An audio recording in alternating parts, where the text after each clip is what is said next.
Hi friends, welcome to yet another episode of Surkhap Talks.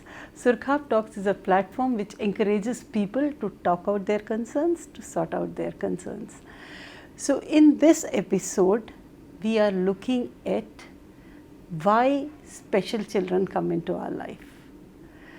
The objective is that parenting itself, though it's a very loving thing, but at times it becomes very challenging with normal kids, special kids, any type of kid. So we will here understand that why special children come into our life and how we can make life easy for them and for us.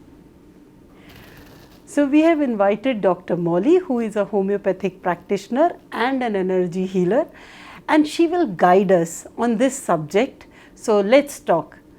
Thank you so much for coming, ma'am. Namaste Bindu ji, thank you so much for having me here.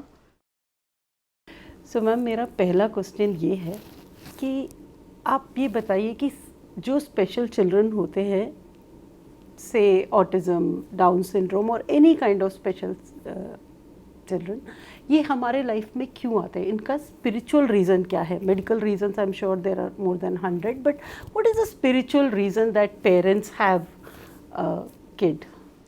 Okay, since you have told ki medical reason, we are not here to discuss medical reason, so we will talk about the other reason. Actually इस पूरे process में ये समझना बहुत important है कि human race में evolution क्या हुआ है. लाइक हम फ़ोन लेते हैं, फ़ोन एवरी जनरेशन चेंज होता है, हम बोलते हैं ना न्यू जनरेशन फ़ोन, अपडेट हो गया है, सॉफ्टवेयर अपडेट हो गया है. तो this human machinery, this human mind is also updating it's software. इसीलिए एवरी जनरेशन की कुछ स्पेशल क्वालिटीज़ होती हैं. तो बेसिकली अगर मैं बहुत पीछे नहीं जाऊं और सिर्फ ये बोलूं कि 60s से जो जनरेशन इवॉल्व हुई हैं, उसमें जो जनरेशन आई उसमें एक स्पेशल सॉफ्टवेयर था, या यूं कहें है. तो ये जनरेशन में क्या था कि एक हुआ स्टार सीड. हमने उनको मेटाफिजिकल ये नेम दिए हुए हैं. I will discuss and explain it. Star seeds, then indigo children, crystal children and rainbow children. I'm not talking about the medical background. I'm just talking about the human software. So first is star seed. आपने देखा होगा कि last कुछ सालों से बहुत meditation, yoga and spiritualism काफ़ी बढ़ा. तो उस समय से ये हुआ कि स्टार सीड वो रेस है, human race. They are here to give the knowledge from other dimension. They are spreading the knowledge from other dimension to the earth in the form of spiritual wisdom. तो आप देखेंगे बहुत से spiritual gurus और meditators ये आए और उन्होंने ह्यूमैनिटी में चेंज क्रिएट किया. लोग उसकी तरफ ओपन हुए. ये एक सॉफ्टवेयर अपडेशन है, इसको हम ऐसे समझ सकते हैं. Then the indigo child. Indigo children क्या है? ये इंडिगो चिल्ड्रन जो रेस है उसमें ये 60s 70s रेस है, जिसमें हुआ ये कि इसमें 4 कैटेगरीज हैं. कुछ ऐसे जो ह्यूमैनिटेरियन है, मतलब जिन्होंने ह्यूमन इमोशंस को बहुत अच्छे से पकड़ा और ह्यूमन से कनेक्शंस डेवलप किए, बहुत स्ट्रॉन्ग कनेक्शन, जिनको आप आज देखेंगे they are very good YouTubers या इंस्टा होल्डर्स एंड बहुत अच्छे से ह्यूमन इमोशंस के साथ कनेक्ट करके they are very social and they spread their love energy and wisdom and their experience. इसीलिए सोशल मीडिया भी बूम पे हुआ, बढ़ा चढ़ा. जो नीड होती है, जो रिक्वायरमेंट रहती है, वो एनर्जी डेफिनेटली एनहांस होती है. ये है ह्यूमैनिटेरियन. दूसरा है artist. I am talking about indigo children, indigo race जो बात कर रही हूँ. अब इसमें एक ये है आर्टिस्ट.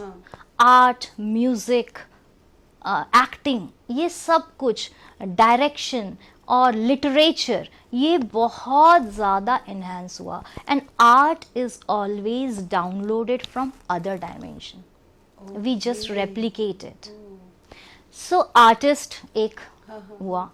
एक इंडिगो चिल्ड्रन का ही एक वैरायटी वो है, that is they are conceptual. Conceptual means science. They will come up with new technologies. नए टेक्नोलॉजी डेवलप होंगी because they have a scientific mind and they can create new technologies. Science को include करके नए machines बनाए, नए phones, नए artificial intelligence and all that, उस पे काम करना. और जो फोर्थ कैटेगरी है that is catalyst.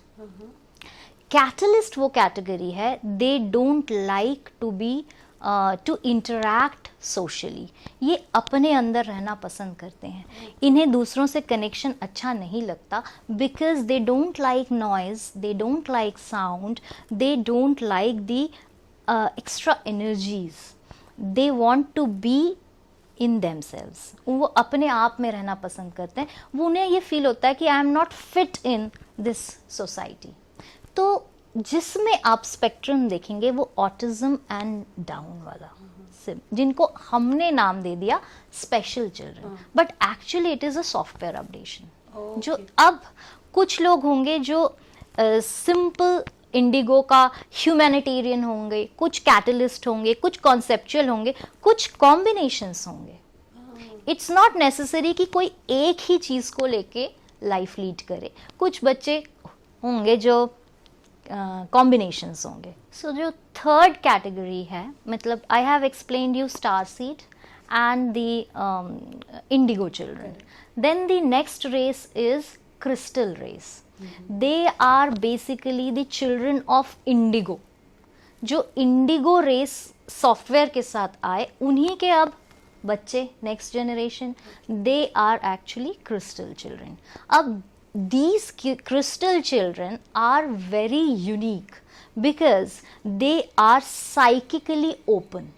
They are very sensitive and their intuitive mind, मतलब वो एरिया जो है वो बहुत एक्टिव है.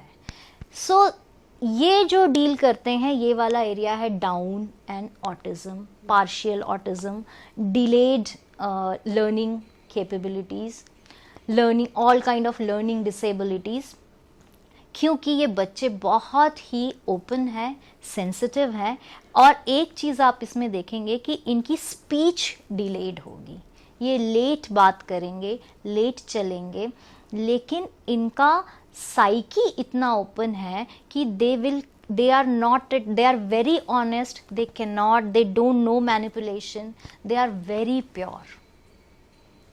This is the race that is crystal generation. And after that, the rainbow children. And what are the characteristic of rainbow children? ये जो है, ये basically आए हैं यहाँ पे human emotional care देने के लिए to the society. They are healers. जितने भी हीलर्स हैं वो they are the combination of this software, कि या तो रेनबो एंड क्रिस्टल का होगा, रेनबो एंड इंडिगो का होगा. They are here to give the emotional stability to humanity. So this is the metaphysical explanation of human race, new software. Okay, very new. Okay, so ma'am अब क्या है कि as a new parent उनको नहीं पता कि उनका बच्चा किस कैटेगरी में आता है. So there are couple of parents who feel कि मेरा कोई कर्मा था कि मुझे इस बच्चे की सेवा करना पड़ रही है, या मेरा बच्चा सबसे अलग क्यों है. एग्जैक्टली. तो और दूसरा क्या है कि जो नए पेरेंट्स हैं ना, उनके लिए ये भी बहुत डिफिकल्ट होता है कि वो एक्सेप्ट करें उस चीज़ को कि मेरा बच्चा डिफरेंट है, और वो डर जाते हैं. And then there is this phase where there is lot of sadness. तो आप मुझे ये बताइए कि ये क्यों ये बेबीज आते हैं किसी भी पेरेंट के लाइफ में, and why it is nothing like a sad thing. It is a good thing that they have come because there is so much of love they give and everything is good. But like any other child, as I said, parenting is not an easy thing. So for them, what is it, the message that you can give? Actually, Bindu ji, what is the main issue? I would say we know certain things are normal. Okay, yeah, correct. We are not ready to accept the change. हमने normally ये करते हुए देखा है, इसीलिए we categorize these characters as normal. तो बच्चा ये कर रहा है मीन्स नॉर्मल है. बट अब जब सारा सॉफ्टवेयर ये चेंज होगा तो मैक्सिमम पॉपुलेशन आपको यही मिलेगा. तो ये स्टीरियोटाइप ब्रेक होगा. जैसे जैसे ये ब्रेक होगा एक्सेप्टेंस आने लगेगा. तो पेरेंट्स बेसिकली डरते किससे हैं? एक्सेप्टेंस से, कि मेरा बच्चा एक्सेप्टेड नहीं है सोसाइटी में. तो सबसे पहले खुद के अंदर एक्सेप्टेंस आना इम्पॉर्टेंट है. बिकॉज आपके इमोशंस जो है वो चाइल्ड रिसीव करता है. What you reflect through your emotions. अगर आप अंदर से उसको फियर ही रिफ्लेक्ट करेंगे तो डेफिनेटली बच्चा और फियरफुल स्टेट में जाएगा. And trust me, they are so sensitive that they catch your emotions very easily and they reciprocate that way. तो सबसे पहली ये जर्नी जो है इसमें एक्सेप्टेंस आना इम्पॉर्टेंट है कि दिस इज समथिंग डिफरेंट, जो स्टीरियोटाइप नहीं है, जो नॉर्मल, हमने जो नॉर्मल माइंडसेट प्रिपेयर किया हुआ है उससे हटके है. तो ये तो अच्छी बात है. Your child is gifted. Now इस गिफ्ट को एक्सप्लोर करना इज इम्पॉर्टेंट. और ये it's a journey of parent and the child, both ways. क्योंकि जब आप एक्सेप्ट, पहला एक्सरसाइज है एक्सेप्टेंस क्रिएट होना. To accept the thing, you have to heal your traumas. Okay. And here comes inner child. Okay.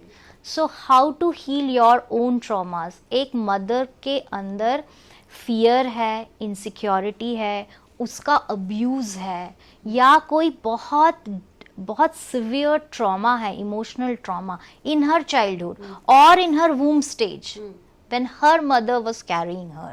तो mother को अपने सारे पास्ट ट्रॉमास हील करना है. First you heal yourself. Usually इस पूरे प्रोसेस में मदर सबसे एक्टिवली पार्टिसिपेट करती है, बट फादर के इमोशंस हील होना भी इतना ही इम्पॉर्टेंट है. Because the child will understand that this person is not in accepting mode.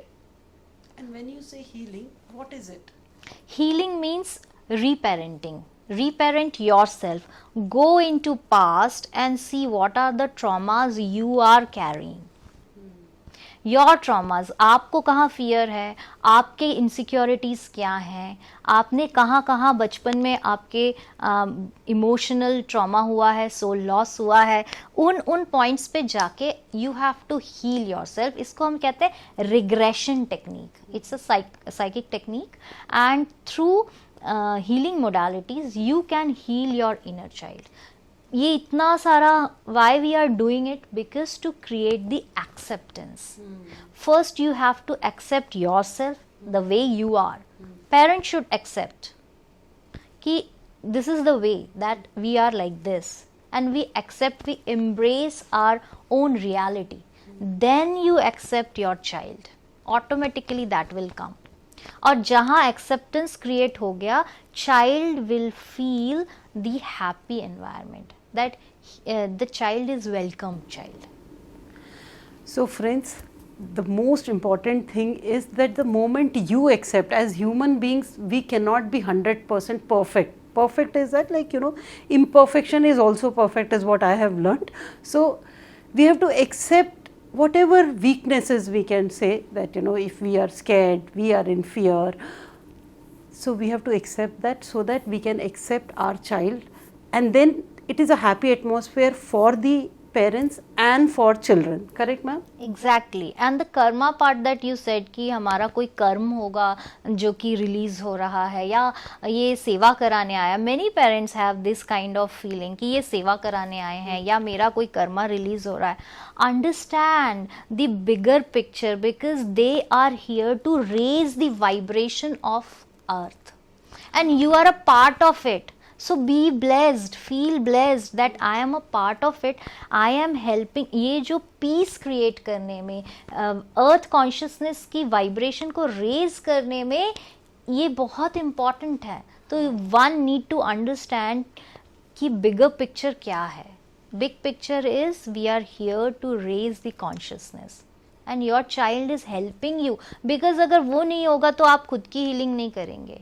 और वो चाइल्ड जो बिल्कुल ही ऑनेस्ट है, कोई मैनिपुलेशन नहीं जानता, उसकी एनर्जीज कितनी प्योर है.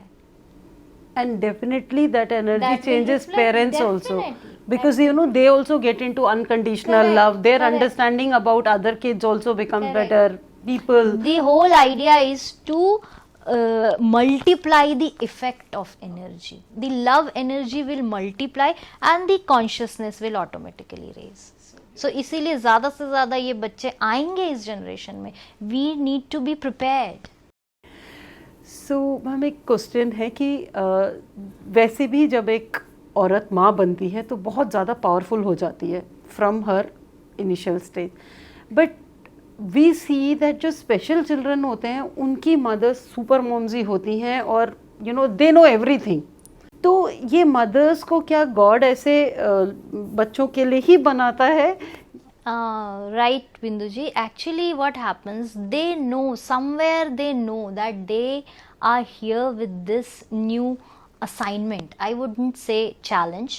It's a new assignment because what happens in our pre-birth planning means when we take birth as, like you take birth as Bindu.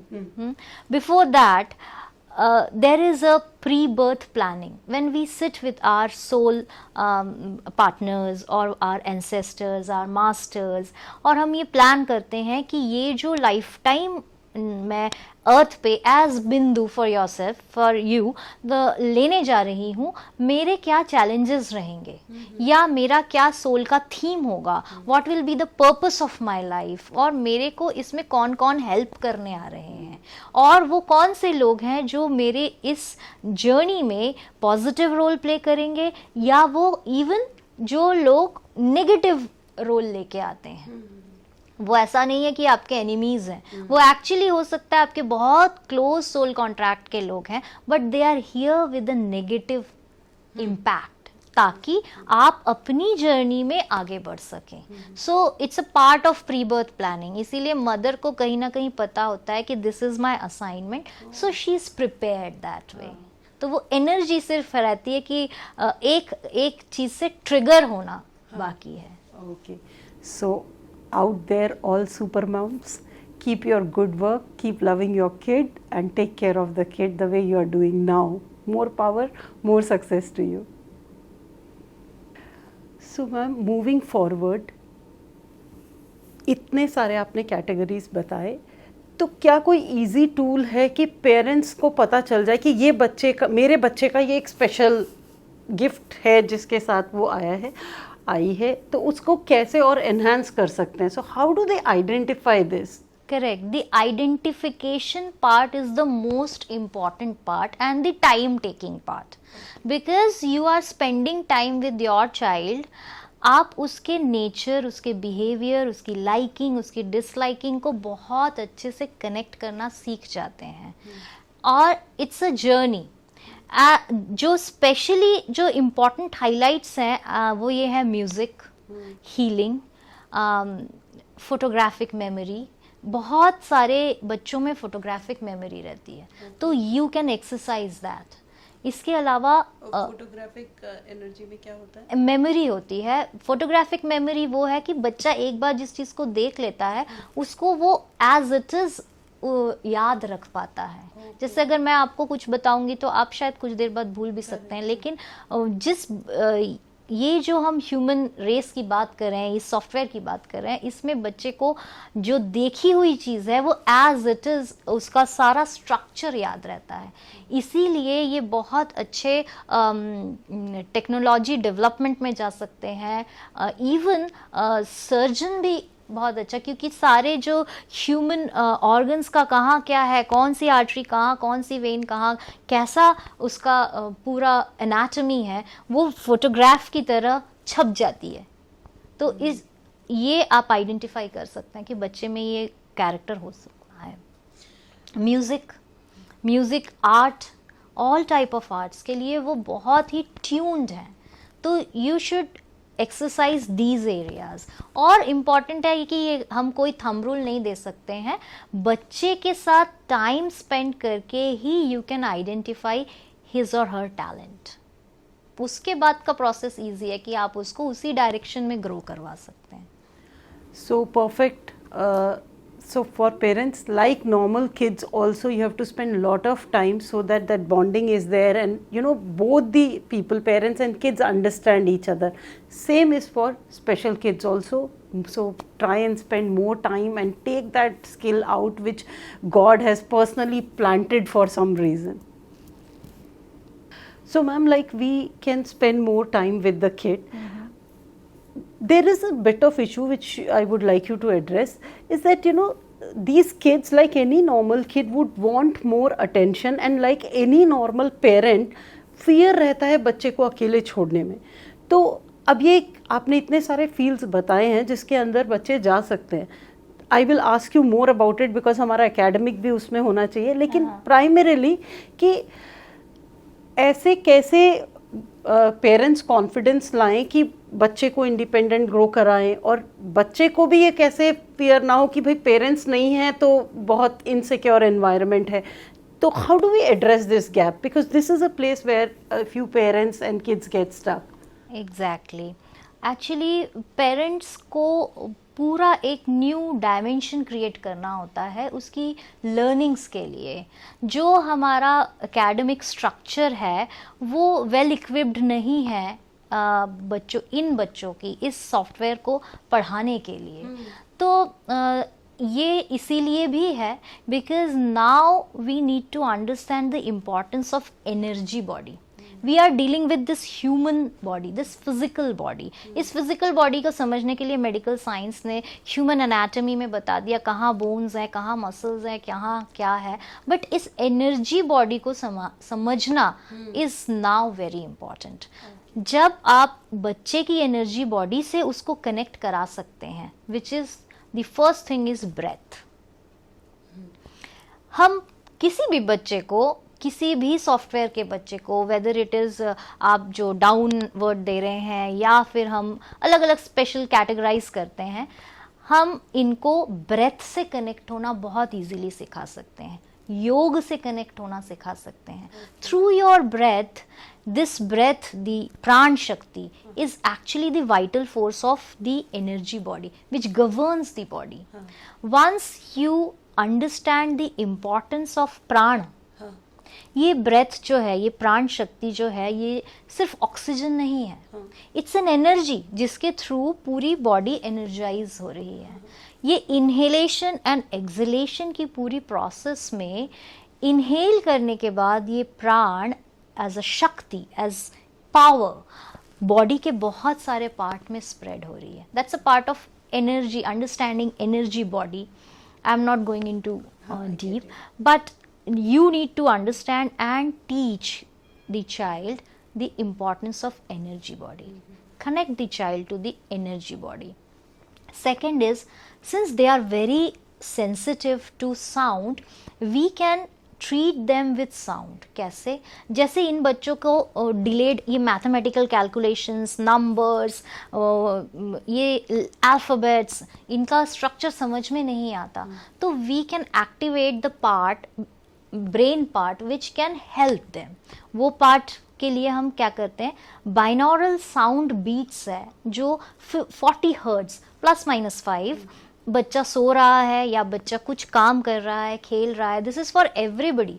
हर बच्चे के लिए आप वो साउंड प्ले कर सकते हैं। that will activate the brain part. See, light, sound and thoughts, these are the waves that can heal energy body.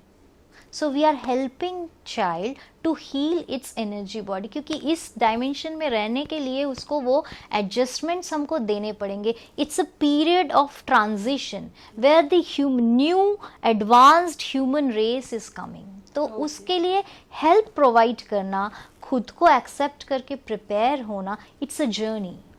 और आपने बोला जो प्राण का ध्यान करना है, ब्रेथ का करना है, तो खुद को भी सीखना है योग, खुद को भी सीखना और बच्चे को भी उसमें ही डालना है जहाँ पे ब्रेथ मेडिटेशन या anything connected with meditation is done. Right right. So there is a new responsibility that please take out time so that you do yoga and dhyan to have more power, and you pass it on to your kid also, so that the growth becomes easy for the kid and of course for you. So ma'am एक और चीज़ हम देखते हैं कि since some kids need special attention, तो वैसे भी बच्चे होने के बाद में लोगों का सोशल सर्कल थोड़ा कम ही हो जाता है, बट कई केसेस में ऐसा होता है कि मॉल्स में नहीं जाते पेरेंट्स, या बहुत बड़े सोशल इवेंट में नहीं जाते क्योंकि बच्चा बहुत सेंसिटिव है साउंड से, लोगों से, एनर्जी कनेक्टिविटी में. तो जो एडल्ट्स होते हैं वो तो ये मैनेज कर लेते हैं, लेकिन जब पेरेंट्स और बच्चे का कॉम्बिनेशन होता है कहीं जाने का, तो वो या तो उसको पूरी तरीके से अवॉइड कर देते हैं, बैलेंस नहीं आ पाता. तो ऐसे में हम क्या करें? एक्चुअली बिंदु जी, जब इस तरह का कोई चैलेंज या असाइनमेंट मिलता है तो डेफिनेटली इकोसिस्टम चेंज करना ही पड़ता है. ये लाइकिंग नहीं होगी बच्चे की कि वो नॉइजी एनवायरनमेंट में जाए, या वहाँ पर ऑब्वियसली एक अनईजीनेस होगी. जब आप खुद भी एनर्जी लर्निंग्स में आएंगे तो आप you will become more sensitive to energies. आपको क्राउडेड स्पेसेस में अच्छा नहीं लगेगा, या हर तरह के वाइब्रेशंस में आप उतना कंफर्ट फील नहीं करेंगे. This will be very organic. ये इसमें कहीं भी आपको प्रेशराइज नहीं किया जा रहा होता है. तो हाँ, social definitely social connections hamper होते हैं. उसके लिए कोई ऑल्टरनेटिव, अगर पेरेंट बहुत सोशल है या फादर बहुत सोशल है या मदर बहुत सोशल है, तो वो एक अरेंजमेंट डेफिनेटली करना पड़ता है. क्योंकि जब भी you are more open to energies, you are more sensitive to energies, ये मॉल्स या बहुत क्राउडेड, बहुत नॉइजी एनवायरनमेंट में रेस्टलेसनेस और इरिटेशन आप सिर्फ स्पेशल बच्चों के लिए नहीं, आप हर के लिए ये चीज़ करेंगे. When you are connected to your energies और योर इनर बीइंग, वो डिस्कम्फर्ट आना इज़ वेरी नेचुरल. और जब ये रेस बहुत ज़्यादा पॉपुलेशन इनसे भर जाएगी तो देखेंगे आप, जहाँ नीड होती है वहाँ कुछ नया आता ही आता है. तो शायद ऐसे नेचुरल प्लेसेस हो, क्रिएट हो, जहाँ नेचुरल ब्यूटी, जहाँ कामनेस लोग एंजॉय करने जाएं. ये भी पॉसिबल है. So what we have to understand is, like, we don't like some people, we don't like some places. It's the same with our kids also. But हम अगर बच्चे को घर के अंदर ही रखेंगे और हम भी घर के अंदर ही रहेंगे तो थोड़ा ग्रोथ में इशू हो सकता है. तो we can always find out places जहाँ पे कामिंग एनर्जी है, जहाँ बच्चा खेल सके और आप सोशलाइज कर सके. ऐसी जगह को आप ढूंढिए और ऐसी जगह ज़रूर ले जाइए, रिस्ट्रिक्ट मत करिए. मैम, मेरा एक कनेक्टिंग क्वेश्चन है कि कई बार ना बच्चे ऐसे, मेरे को बहुत पेरेंट्स बोलते हैं कि वो एम्बैरेस हो जाते हैं बच्चों से. तो वो बहुत सारे ही बच्चों के लिए मैं पूछ रही हूँ कि कई दफ़े बच्चे एक वे में बिहेव करने लगते हैं. कई बच्चे आपने देखा होगा मॉल में लेट जाते हैं अगर कोई चीज़ ना मिले, और ऐसे भी बच्चे जो हैं वो शोर मचाते हैं कुछ. तो जो बाकी लोग हैं उनको भी किस तरह बिहेव करना चाहिए कि वो भी ऐसे करके, देयर इज़ नो सिंपैथी और एम्पैथी नीडेड, वो कैसे उसको एड्रेस कर सकते हैं. और पेरेंट्स को भी इस चीज़ को एक्सेप्ट कर लेना चाहिए कि भाई this is my lovable kid and you know they have the right to behave the way they want. तो because they don't create menace. ठीक है, थोड़ा बहुत कर लेते हैं बट दैट्स ओके, वो हम बड़े लोग भी करते हैं. तो आप बताइए कि इसको कैसे एड्रेस करें. एक्चुअली ये सभी पेरेंट्स के साथ एक इशू अब आया है। अगर आप पुराने दादी वादी के टाइम पे अगर जाते हैं तो वो इशू नहीं था, सारे बच्चे एक साथ बड़े हो रहे थे, कौन कैसा बिहेव कर रहा था, वो जजमेंट नहीं था। अभी ये सभी पेरेंट्स का है कि मेरा बच्चा कैसे बिहेव कर रहा है, उसको लोग क्या जज कर रहे हैं। फियर ऑफ जजमेंट पेरेंट वहीं डाल देते हैं बच्चे के अंदर। ये मैं हर बच्चे की और हर पेरेंट की बात कर रही हूँ, ये स्पेशल कैटेगरी डाल के नहीं बोल रही हूँ। ये पेरेंट्स का इशू है, you should not behave like this, लोग क्या कहेंगे, पीपल विल जज you. So fear of judgement डाल के आप कॉन्फिडेंस वहां से बच्चे का वहीं ले लेते हैं, because you are not allowed to behave as your true self. आप चाइल्डहुड वहीं से छीन लेते हैं। अ चाइल्ड इज सिंपल और उसको उसके वे में बिहेव करने देना चाहिए। अगर आप में एम्बैरेसमेंट आ रहा है तो it is your weakness that need to be healed. ये आप में अंदर क्यों आया, इसके ट्रॉमा का रूट कॉज क्या है, आपके इस बिहेवियर का रूट कॉज क्या है। क्या आप बहुत ज़्यादा सेल्फ कॉन्शियस है, अपने इमेज को लेकर आप में बहुत कॉम्प्लेक्स है, तो उसका रूट कॉज क्या है, ये आप again the inner child healing is important. You should reparent yourself, ask yourself. एक बच्चा बच्चे की तरह ही बिहेव करेगा and accept it, again acceptance. ये हर बच्चे के लिए है, और जो बच्चे इंडिगो हैं, रेनबो हैं, क्रिस्टल हैं, इन सब के लिए भी, सबके पेरेंट्स के लिए सेम रूल है, एक्सेप्टेंस। Heal your traumas. जहाँ आपके वुंड्स हैं उनको जब तक एड्रेस नहीं करेंगे एक्सेप्टेंस नहीं आएगा। एक्सेप्टेंस नहीं आएगा तो एम्बैरेसमेंट आएगा, बिकॉज आपके कहीं ना कहीं आप खुद को जज करते हैं, you are not happy with yourself. Once you embrace your reality, फिर सब कुछ नॉर्मल लगेगा। ये नॉर्मल का डेफिनेशन विल चेंज। तो इट्स अ प्रोसेस जहाँ पेरेंट की रीपेरेंटिंग होनी पहले ज़रूरी।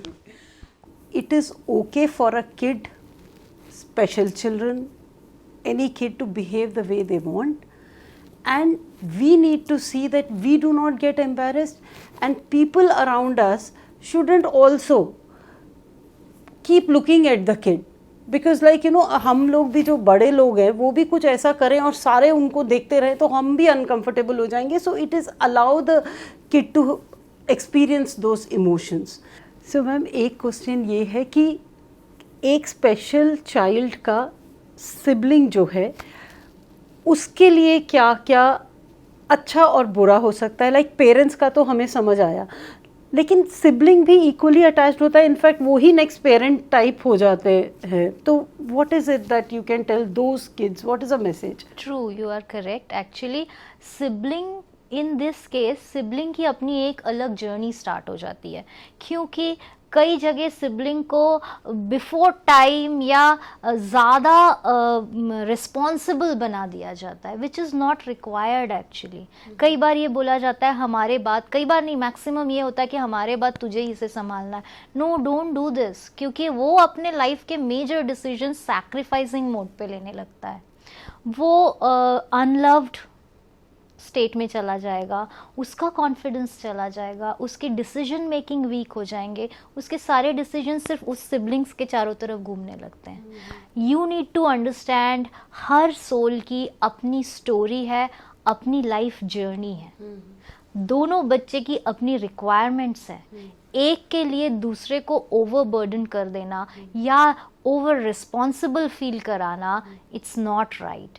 सबकी अपनी जर्नी है। Your path is to align them with their energy, their energy body. They should align with their energy body. They should understand the purpose of their life. We all are connected, we all are one. लेकिन sibling के ऊपर ये pressure create करना, या ये जानबूझ के भी नहीं किया जाता है, मदर बहुत ज़्यादा एक की केयर में इन्वॉल्व्ड है तो वो बोल देती है दूसरे को तू तो समझदार है, या यू आर रिस्पॉन्सिबल, तुझे समझना होगा। नहीं, जो समझदारी आप डाल रहे हैं वो उसके लिए मेजर वुंड क्रिएट हो रहा है, तो ये हमको नहीं करना है। So parents out there, we have to see that we do not create an environment where if a kid is not special, हम उसको ही parent बना दें, वो it will not work for the kid. So though parents normally take care of this, but since new parents will have that कि ये बच्चा help कर दे, तो उसको हमें बैलेंस में रखना है, उसको हमें एक्सेस में नहीं ले जाना जिससे कि बच्चों को कोई प्रॉब्लम ना हो, बिकॉज दोनों बच्चों के अलग अलग नीड्स हैं और हमको वो दोनों फॉलो करने होंगे. मैम आपने ना बहुत बार ये बोला कि पेरेंट्स को इनर चाइल्ड पे काम करना चाहिए, तो for the viewers who are unaware of that part, what is this inner child? See, inner child healing is a modality where you connect with your child self. We all are born with childlike qualities, childlike simplicity, childlike बच्चा अगर मैं बोलूँ एक childhood में क्या first आपके दिमाग में आता है, एक बच्चे का कैसा होना चाहिए? वो बिंदास होगा, उसको किसी चीज़ का फियर नहीं होगा. With time the formative years जो होते हैं 5 years तक, ये फैमिली जो एनवायरनमेंट है, सोशल एनवायरनमेंट, स्कूल एनवायरनमेंट, वो क्रिएट करता है बहुत सारे इम्प्रिंट्स. वो इम्प्रिंट्स क्या हो सकते हैं, वो इमोशंस क्या हो सकते हैं? फियर आ सकता है, फियर ऑफ बीइंग जज्ड आ सकता है, अब्यूज़ हो सकता है, और 5 साल से ऊपर चले तो वहाँ पर भी फिज़िकल अब्यूज़ हो सकता है. ऐसे बहुत सारे ह्यूमिलिएशन हो सकता है, स्कूल में बहुत डांट रहे हैं, कोई एक पेरेंट है जो बहुत ज़्यादा डोमिनेटिंग है, पावर शो कर रहा है, या फिर फीमेल नर्चरेंस नहीं मिला है, माँ नहीं है, या मेल नर्चरेंस नहीं मिल रहा है. तो अलग अलग इश्यूज़ के कारण अलग अलग वुंड्स होते हैं, जिसके कारण आप अपने उस ट्रू सेल्फ को कहीं ना कहीं लूज कर जाते हो और सारा का सारा मास्किंग क्रिएट करते हैं, क्योंकि सरवाइव तो करना है इस जगह. तो क्या है, हम डिफरेंट चीज़ें मास्किंग करके अपनी एक न्यू पर्सनालिटी डेवलप करते हैं टू सर्वाइव. अब इनर चाइल्ड हीलिंग है उन मास्किंग को हटाकर अपना ट्रू सेल्फ, अपनी इनर बीइंग से कनेक्शन करना. जैसे ही आप इनर बीइंग से कनेक्ट होते हैं, then you experience unconditional love. तो बच्चा चाहे स्पेशल हो, चाहे आपके हिसाब से नॉर्मल हो, inner child healing for a parent is must, for a teacher is must, because बच्चा दिन भर टीचर की ही चीज़ें रिसीव कर रहा है. द वे शी बिहेव्स, अगर टीचर को, बिल्कुल एलिमेंट्री स्कूल टीचर्स की बात कर रही हूँ, जहाँ बच्चा मैम ने जो कहा है वही एकदम करेक्ट है, मदर से ज़्यादा वो एक टाइम पे फॉलो करता है कि टीचर ने जो कहा है. तो टीचर अगर वुंडेड है, टीचर के अगर ट्रॉमाज हैं, उसके एम्बिशंस कुछ डिफरेंट है, वो कर कुछ और रहा है, अगर उसके भी इनर चाइल्ड में, मतलब उसके चाइल्डहुड में अगर वुंड्स हैं, तो वो रिफ्लेक्ट होगा, वही इमोशंस बाहर आएंगे, वह इन डिफरेंट वेज किसी ना किसी तरीके से आएगा. कोई अब्यूजिव हो सकता है, कोई ओवर प्रोटेक्टिव हो सकता है, पेरेंट्स के लिए भी और टीचर्स के लिए भी. इसीलिए जो भी एक न्यू बॉर्न चाइल्ड से या किसी चाइल्ड की पूरी नर्चरिंग में एक्टिव रोल प्ले कर रहा है, उसके लिए इनर चाइल्ड हीलिंग होना बहुत ज़रूरी है. So reparent yourself. So parents, you need to love yourself more and accept yourself unconditionally so that your cup is so full that it overflows and you love your kid also more, and it's a happy environment for parents and for kids. तो ma'am एक ये सवाल है कि हमारे country में वैसे काफ़ी स्कूल्स हैं, लेकिन फिर भी कम है जहाँ पर हम एक एकेडमिकली एक बच्चे का देख सके, या डिफरेंट जो स्किल्स उसको चाहिए, उसको ग्रूमिंग के लिए चाहिए, वो क्रिएट कर सके. तो हम में से बहुत सारे इंडिविजुअल्स होंगे जो इस पोजीशन में भी हो सकते हैं कि they don't have to wait for the government to help them, even they can create. तो कुछ आप टिप्स दे सकते हैं कि कैसे हम वो क्रिएट करें जहाँ पे हम बच्चा एकेडमिकली ठीक नहीं है तो हम उसको फोर्स ना करें, लेकिन एट द सेम टाइम उसको कुछ तो आना पड़ेगा टू सर्वाइव इन दिस. हाँ, तो इस पे बताइए. एक्चुअली अगर पहले हम एकेडमिक स्ट्रक्चर की बात करें, तो जो एकेडमिक डिज़ाइन है या टीचर्स हैं, उनको एक पुराने ढर्रे पे चल रहा है, जो पूरा सिलेबस है वो एक वही पुराना ट्रेडिशनल वे जो हमने जैसे सीखा, लेकिन अब जनरेशन चेंज हो चुकी है, उनका परसेप्शन चेंज हो चुका है। जैसे अगर ए को आपने इस तरह से लिखना सीखा तो शायद वो किसी और वे में उसको परसीव कर रहा है। वो बच्चा ए को ये 2 स्लैंटिंग लाइंस और बीच में एक स्लीपिंग लाइन के वे में परसीव ही नहीं कर रहा है, वो एक हैट के फॉर्म में भी परसीव कर सकता है। तो यहाँ इम्पॉर्टेंट ये है कि इस न्यू जनरेशन का परसेप्शन क्या है, वो किस तरह से उस विजुअल को उसका ब्रेन कैसे रिसीव कर रहा है, ये समझना is very important. There are many tools actually जो एकेडमिक मैथ्स या लेटर फॉर्मेशन थ्रू फिंगर्स, रेत पे लिखाना, क्योंकि इन बच्चों का ग्रिप इशू भी बहुत रहता है, they can not hold.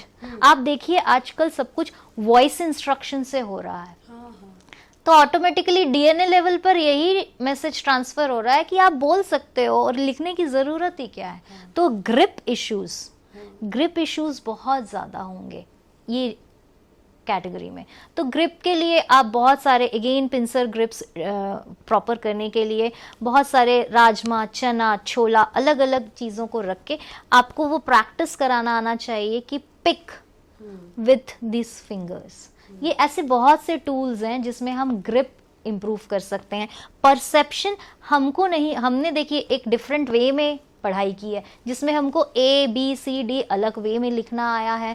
Maths में हमने असेंडिंग डिसेंडिंग ऑर्डर्स या मैथ्स के कैलकुलेशंस, एडिशन, ये डिफरेंट वे में किया है। आप अगर इस जनरेशन में इस सॉफ्टवेयर को ये सिखाना चाहेंगे अपना ट्रेडिशनल वे, तो वो नहीं सीख पाएंगे। इसीलिए ज़रूरत है न्यू परसेप्शन, उनके तरह से देखने की कि वो उस चीज़ को कैसे परसीव कर रहे हैं।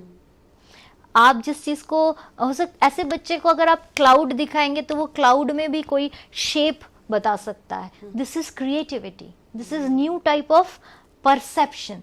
तो सबसे इम्पॉर्टेंट है उनके परसेप्शन को समझना, ताकि वो टूल्स डिस्कवर किए जाए जो उनको उस वे में हेल्प कर सके। गैप यही है, we are not able to perceive the way they are perceiving it. So here it's a very good thing, parents who have raised such kids, special children, they should now come forward.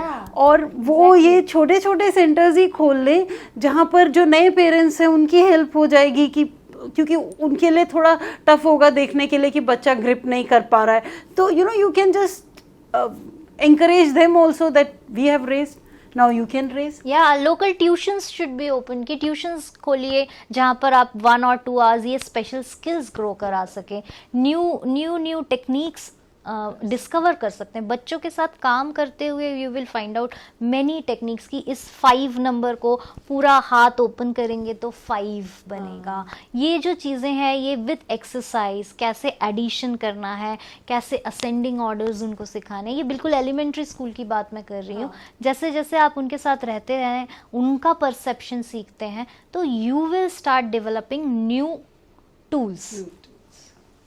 So ma'am, there is this sensitive question that since the dependency of special children is high on their parents, and similarly for parents also, since they only understand the needs of special children, it is a mutual thing. So there is this fear the parents operate out of, that कल को हम नहीं रहेंगे तो बच्चे को कौन देखेगा और क्या होगा, and they operate out of a lot of insecurities and fear for long. So आप इस पे कुछ गाइड करिए। True, actually there is lot of insecurity and fear कि बच्चे का आगे क्या होगा। बट अगर आप इस चीज़ को बहुत डीपली सोचें तो this is true for every kid. हर बच्चे के लिए पेरेंट का ये एक कहीं ना कहीं सोच है।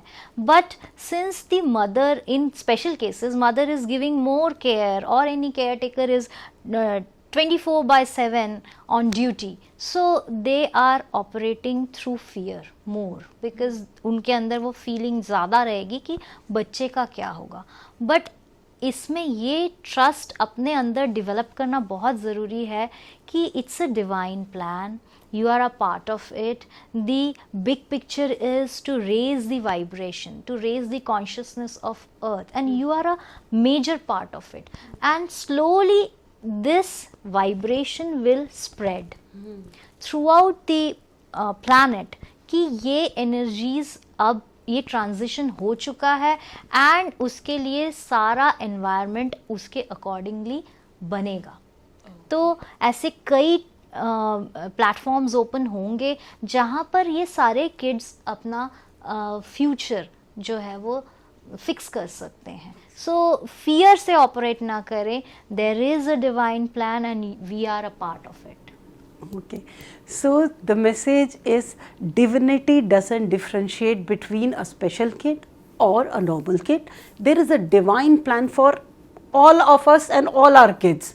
So what we have to do, what is our role? Our role is to empower our kids. We have to find out what is the strength our kid has got and enhance that.